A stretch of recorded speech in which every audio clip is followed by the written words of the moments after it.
Dobar dan. Trenutno se nalazimo na Marin dvoru u ulici Valtera Perića gdje ćemo vam predstaviti jedan višenamjenski poslovni prostor površine 167 metara kvadratnih. Hajmo sad pogledati prostor.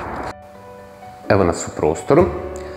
Ovaj poslovni prostor je pozicioniran na prvom spratu, kao što sam rekao na početku, u ulici Valtera Perića, jednoj od najatraktivnijih lokacija u Sarajevu.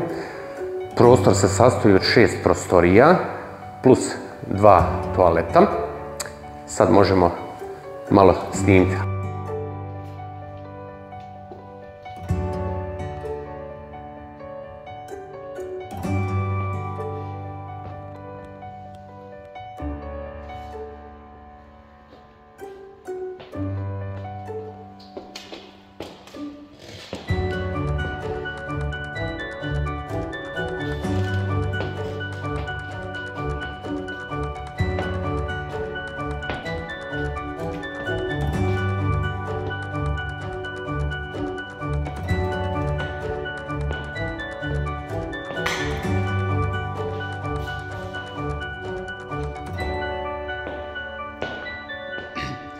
Idete sad u kuhinju.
Dvije prostorije nismo mogli snimiti iz razloga što ima nekih stvari pa nam nije baš pristupačno za snimanje.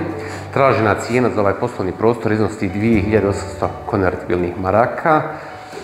Da, zaboravio sam spomenuti da je grijanje centralno plinsko. Za detaljne informacije nas svakako možete kontaktirati. Ugodan dan vam želim.